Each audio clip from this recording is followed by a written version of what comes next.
Have some breaking news coming in from international hemisphere that Wagner chief has said that his rebel mercenary troops are turning back to avoid spilling blood.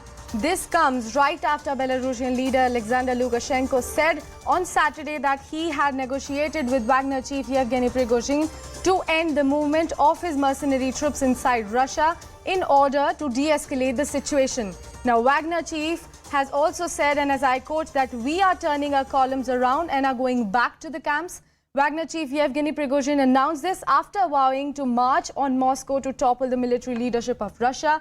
He said he understood the importance of the movement and did not want to spill Russian blood.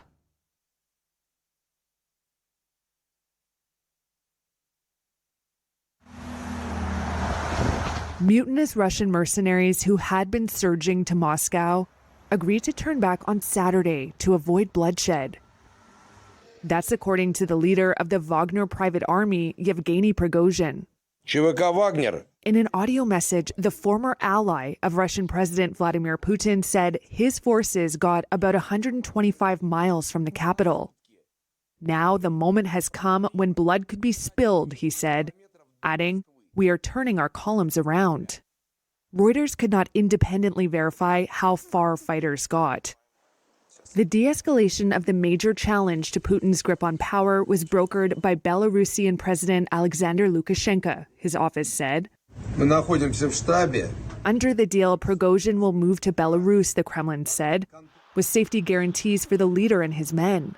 It all marked a dramatic U-turn from just hours before, with Russian armored vehicles rolling past the Kremlin, checkpoints outside Moscow, and warnings to residents to avoid going out. And in the previously rebel-captured city of Rostov-on-Don, troops began pulling out by Saturday night. The lightning insurrection appeared to unfold without much pushback from Russia's regular armed forces. Prigozhin had said his so-called March for Justice was intended to remove corrupt and incompetent Russian commanders he blames for botching the war in Ukraine. Ukrainian President Volodymyr Zelensky said the Wagner revolt exposed, quote, complete chaos in Russia.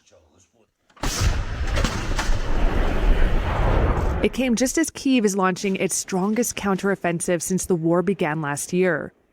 Western capitals said they were watching developments closely, with U.S. President Joe Biden speaking with the leaders of Britain, France, and Germany.